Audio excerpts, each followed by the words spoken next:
Habang nasa property kami, inabutan pa namin ng paghatid ng bill sa kuryente ng pasilidad. 820,000 pa rin, ba't ang laki pa rin? Bakit may Alice Guo pa po nito? Kung na-read na ito noong panahon na yan?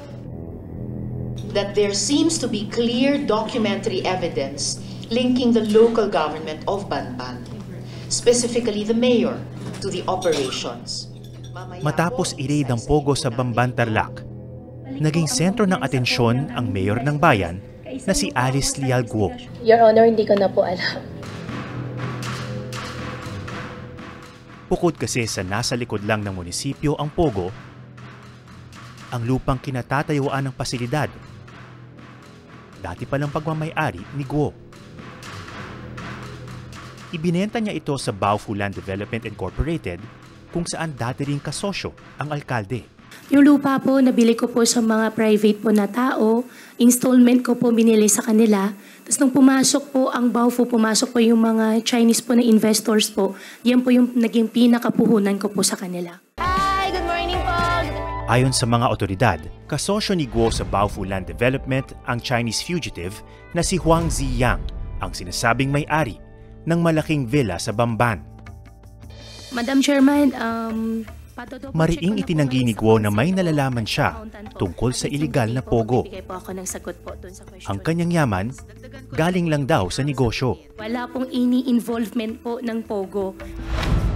Kabilang sa mga idiniklarang yaman ni Guo sa kanyang Statement of Assets, Liabilities and Net Worth o SALIN noong December 2023, ang 3 dump truck na tig 2 milyong piso, isang 60 milyong pisong helicopter na ibinenta na raw niya kalaunan, at mahigit 100 million pesos in cash.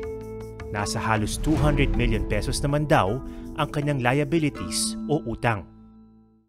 Hi guys! Sorry wala na po talagang boss. Sa patuloy na investigasyon ng Senado, inusisa rin ang mismong pagkatao ng alkalde. Number 2 sa balota! Tumakbo at nanalong mayor si Guo noong 2022 matapos i-endorso ng dating alkalde. Maraming salamat! Pero bago ang kanyang karera sa politika, wala na masyadong makalap na impormasyon tungkol kay Guo.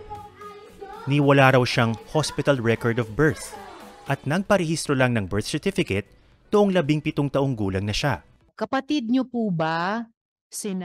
Nadagdagan pa ang pagdududa ng marami tungkol kay Guo nang itanong sa Senado kung saan siya ipinanganak, lumaki, at nag-aral.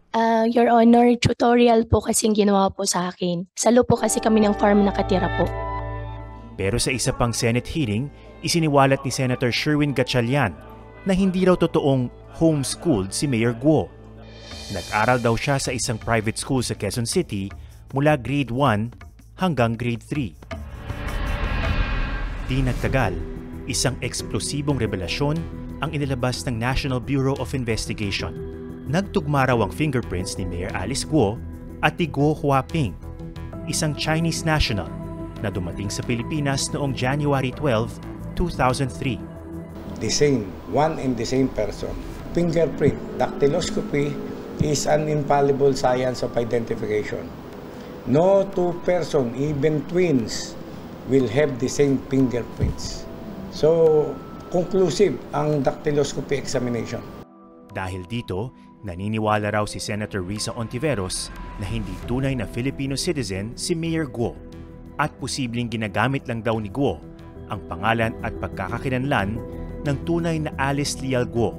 Ang mga abogado ni Guo, itinangging ninakaw ng alkalde ang kanyang pagkakakilanlan. Naghihintay lang daw sila ng pagkakataon na busisiin at pabulaanan ang sinasabing ebidensya laban sa kanilang kliyente. Hindi namin masabi kung ano yung basis of that fingerprints. We have not received any official verification or report from any of the government agencies for us to know or to at least give a comment on it.